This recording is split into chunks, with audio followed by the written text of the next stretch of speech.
Episodi I 21 I sezonit 3 të podKastit Flasim ka një surprizë. Një surprizë sepse flasim për shqiptarë që ikin, flasim për shqiptarë që vinë, flasim për italian apo edhe në rastet tjera për të tjerë të huaj që martohen me shqiptare apo që martohen me shqiptar, vinë, zgjedhin të jetojnë këtu, por asnjëherë s'kemi folur për një japonez që ka vendosur të jetojë në Shqipëri.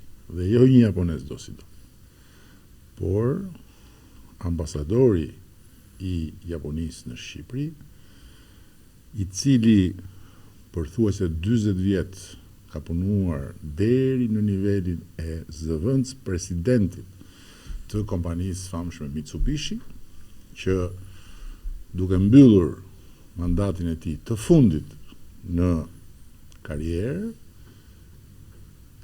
vendos që të shkojë në Japoni dhe pastaj, pas pak muajsh, të rikthehet për të jetuar së bashku me shoqin në Shqipëri. Ambassador and dear friends, I am very, very humbled to have you here, not as Your Excellency, but as Mike, my friend, and as the youngest resident of Tirone. Thank you very much. I really appreciate your time, and I'm very honored to be invited to a podcast today. So I came back here on April 22nd after finishing my mandate as ambassador last November with my wife, Nana. April 24. Oh, 22nd. 22nd. 22nd, Yeah, 22nd. Yeah. So my wife is also very happy to be back here. We started new life in Albania. Now, I know because we have met, we have talked, and I know your love for the country, your big surprise about, wow, this country. Yeah. But for the people that are with us in this podcast, it would be great if you can tell me when this idea, strange idea of living in Albania after finishing your brilliant career as an active, let's say, servant in private and public sector started to form in your mind? Oh yes, after finished my mandate end of last November. And frankly speaking, I received several consultations from private sectors. So Ambassador, after you finish your mandate, what we should do, because they still have some pending project and negotiating several business under negotiations. So of course I finished my job, and I can tell them, oh, sorry, I finished my, job, and it's up to you, and I'm ready to leave everything to you. But I think it's a little bit shame to give up, and I thought it's better to continue support them to achieve their initial target. So, of course, as the Prime Minister knows, I live, and my wife lives in Albania, and one idea yes, but this is better. This is very noble. But still, you are, let's say, you are a wealthy person because you have served in one of the biggest corporates in the world. You have been vice president, and then, of course, you had a good salary as a diplomat, ambassador. Yeah. And you could go back to Tokyo and help them from Tokyo. Yeah. But deciding to have a house here and to live here, it's a bit more complicated, no? Or let's say it's a bit more surprising. I see. Okay, from my career and experience, to watch that business way of proceeding a business way in Albania, that the remote support is not so much effective, frankly speaking. So I should stay here and have face-to-face meeting with Albanian business persons and to support the negotiation between Albanian business person and Japanese ones. Otherwise, that's very, very difficult. I understand. Yeah. So it's the way you work. I know you serious. You are not, if you do something, you are 100%, not 90%. But how much Albania played the role? Okay, the people, very good. But what, because, you know, life is, it goes on. So how much Albania influenced you to make this decision? Albania is a very beautiful country that is very popular among the world. And through my 3 years experience before, I thought I can spend much more time on usual life, which I cannot experience in Japan. Okay. For example? For example, that now I'm living in Jokai, Bole, and my surroundings are very, beautiful places. Still a lot of nature remained.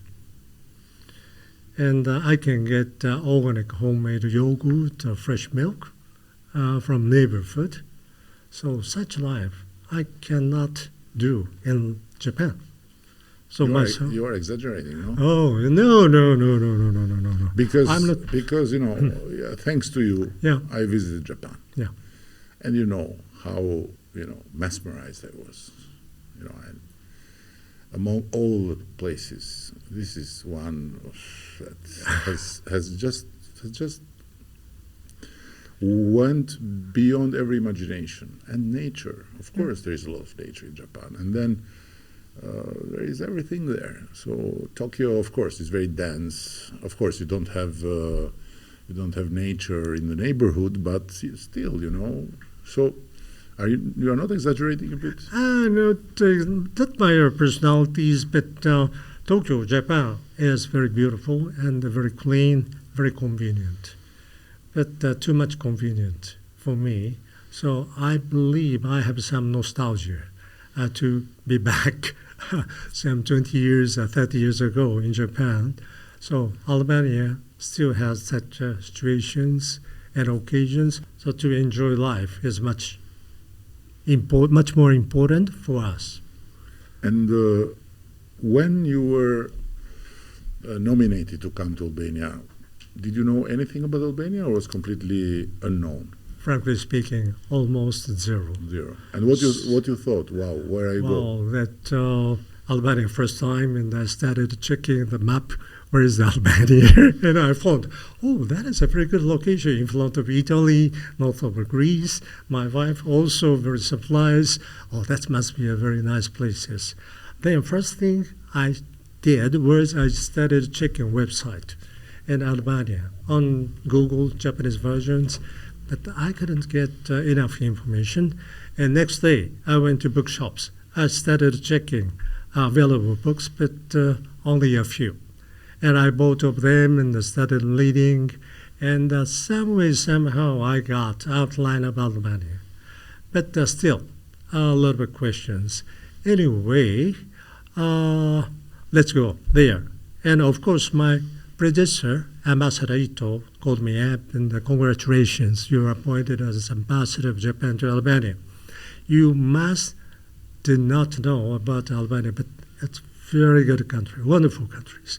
Do not worry about anything don't worry anything about that. So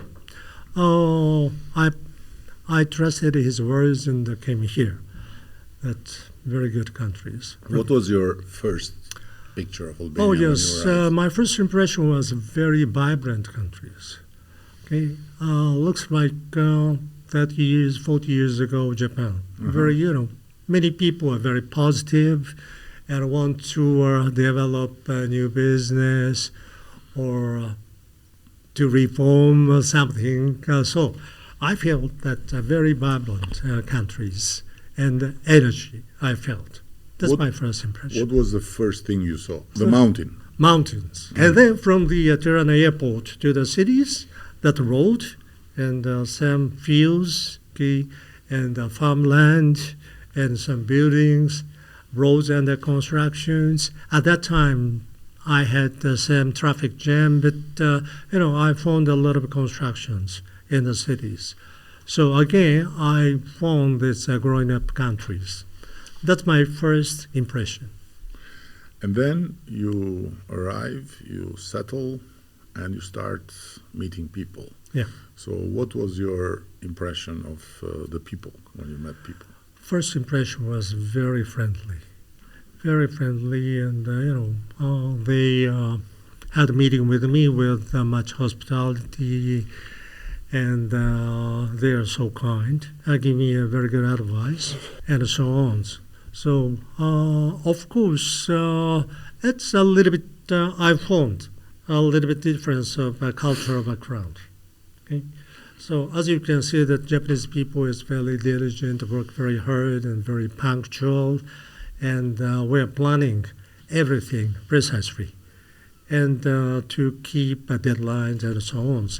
But after that, I found Albanian people values families, friends, and they are very good at enjoying their own life. And how you found your colleagues? The other ambassadors. Oh, other countries' ambassadors? Yes, all of them are very happy and they enjoy life in Albania. Then, one thing I was astonished in Albania was neighborhood is very safe, right? So that I personally think that among European countries, Albania is the safest place. That's my opinions. And then other ambassadors told me the same opinions. European ambassadors don't tell about much details about, but frank opinion is Albania is the safest country in Europe. I have the same opinions. Yeah, it's very safe Yeah. Because more and more in Europe, especially in big cities, they have the problem of robbery. They have a problem of harassment, and they have a problem of even more than that, unfortunately, especially in the night. There are streets you can't even walk, and let alone to be a woman walking alone and so on. But the feeling of safety is very interesting, is a feeling that every foreigner shares. The immediate feeling is, oh, he's safe. And sometimes we don't really appreciate this, sometimes. Mm-hmm. And then you started to, now you have to tell me, you are free now. You started to have the interaction with the institutions. How you found this interaction? I found much difference between way of doing business between Albania and Japan. Mm-hmm. So it's better. I think it's better to talk about Japanese private sector's characteristics, how they are doing business, how they are thinking. Okay. So firstly, that Japanese people, as I told you, always make meticulously precise planning, and to prepare that the change of the futures. They are always thinking about the scenario planning, and to think about Plan A, Plan B. Yes, Plan A, B, C, and what will happen in the futures. And we do not waste of time to select alternative ways. Okay, that is the first point. And also to proceed that project as scheduled. Again, I'd like to tell you that we respect the deadline. So to achieve that, to keep that deadline, all Japanese people working very hard, even late at night. That is our first point. And the second point is trust. Japanese companies respect and think it's very important that trust. It's not only for own companies, but also mutual trust. So in Japan, there's a very famous proverb, 3 days of castle construction, 1 day of castle falls. So if once misconduct occurs, that trust collapsed at once. So now these days, the most important thing is safety and compliance. For more details, when I joined to Mitsubishi Corporation, one of the largest trading and investment company, the cooperation among Mitsubishi groups in 1981. The first thing I was told by senior of my company was 3 basic principles. So first one is contribution to society. Second one is integrity and fairness. Third one is understanding through business. So 3 basic corporate principles that was set about 100 years ago by Mitsubishi Group's founder, Mr. Iwasaki. So I keep that 3 principles always in my mind while I was working in Mitsubishi. That is the basic principles. And next one is Japanese people think when they start some business, and they are always thinking their counterpart, business partners. So, for example, once they receive something, some request, all people are thinking very seriously what kind of contribution they can do to their business partners and what things would be helpful to their business partners. Very seriously. That's the reason why they respect smooth communications. So basically that the communication is not interrupted, usually. That is the next point. And last point would be teamwork. As you may know, that Japanese people is very good at teamwork. That background is agricultural background. Since old days, Japanese people work in one unit, village unit, village by village. So all people is farming some land together with their, families or something like that. If somebody is not cooperative, that family is always kicked out. So still, Japanese people is respecting teamwork, and each individual competence is not big, but overall, that the total competence makes larger. That is a secret point and a strong point of Japanese corporations. I remember, and this is one of my most shocking discoveries of the world, when we were in Japan, and I was told that when people go to work in their company or in their institution, them who arrive first with their car, park the car farther than the door, because they leave the place near the door to them who will come later, because the success of the company and the success of the institution depends on the work of everyone.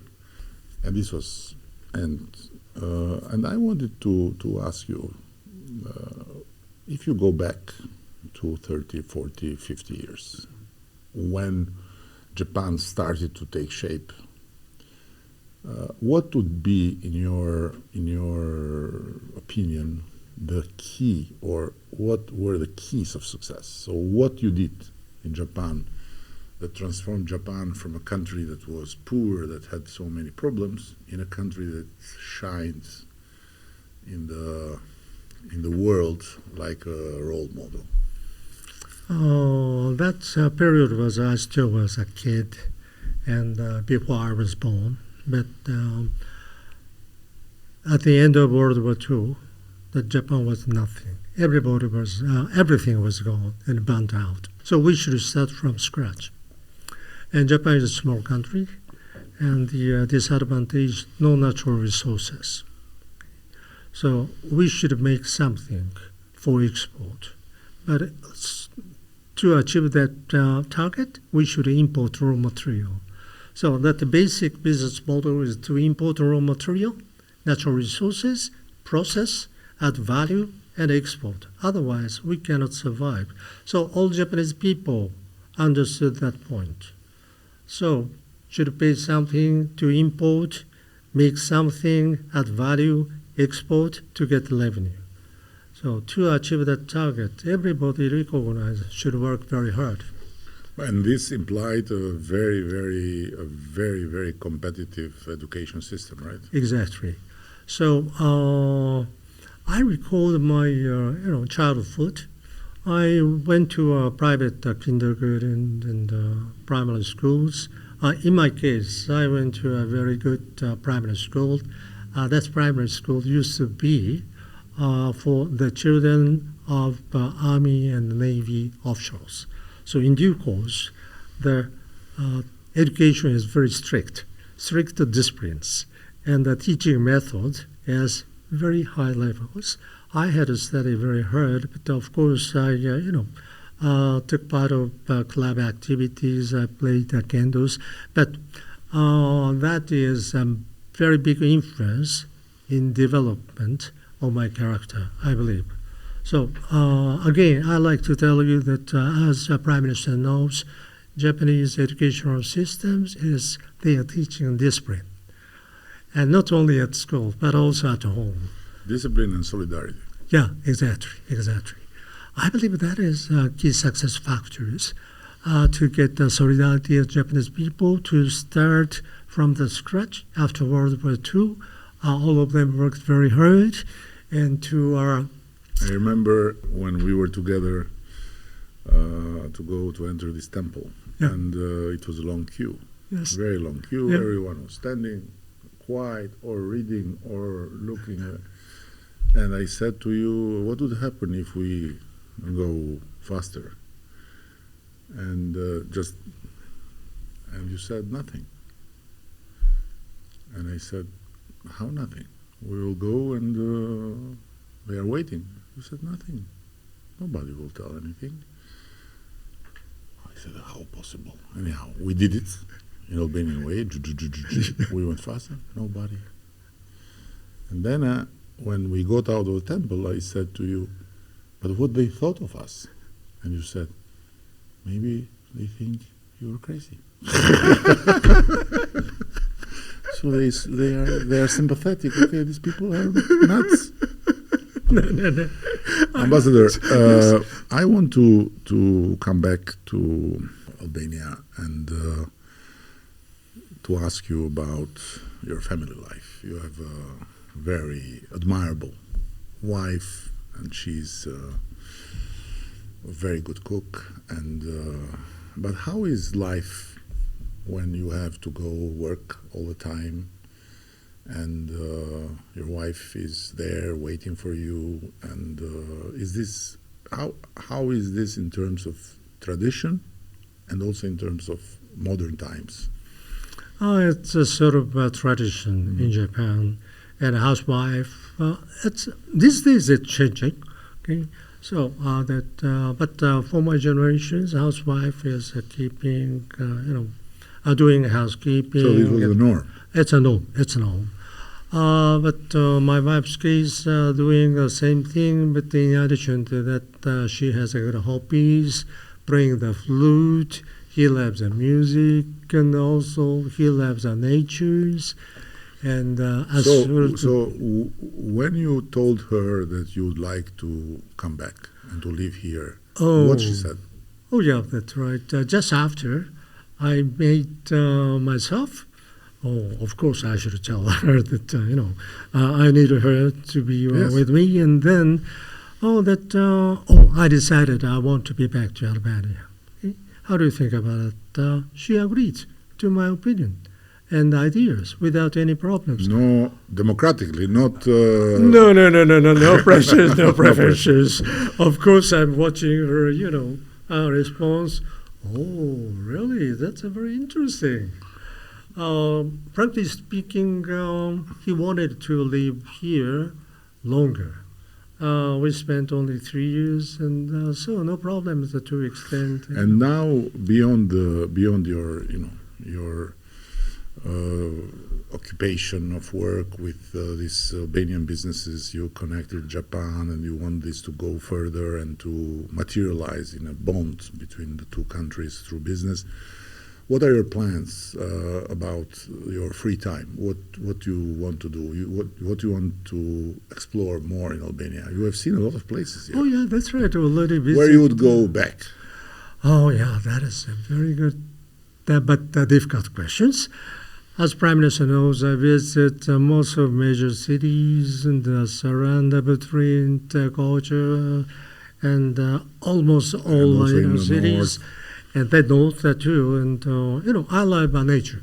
So if I was asked the most fascinating places, first one is Valbona, yes. north. That is so beautiful, very calm.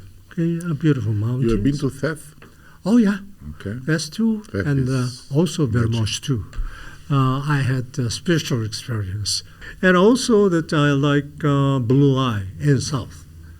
Always recommending, my friends, it's better to visit there. Then another place is Lake Alfredo. Okay? So Barbona, Blue Eye South, Alfredo Lake. Because whenever I am there, I can be relaxed, fully relaxed. Oh, that's very good. And I can forget everything about the business and everything. So that is three best places. What your friends in Japan said to you when you said, no, I'm not leaving here, I'm going back to Albania? So, frankly speaking, I'm very good at PR guy for Albania. Okay. I'm sure about it. So, But everybody... your friends, what they said? They said, are you crazy? Or Oh, no. Oh, they asked me, Takada-san, Mr. Takada, why you decided to Albania? But they recalled, I did the business more than 70 countries. I know that all over the world, and So among 70 countries, you choose Albania? exactly. So that is a very good appealing point, and everybody knows. Oh, ambassador knows, all countries, 70 countries, and then he selected Albania, which means must be a very attractive country. Everybody is telling me that Mr. Takada, I must be there. Please, okay, accept me. Of course. And then in the last 3 years, and I started contacting private sectors in Japan. They never knew about Albania, but I counted. Total 60 business persons visited here. Okay, all of them are first time.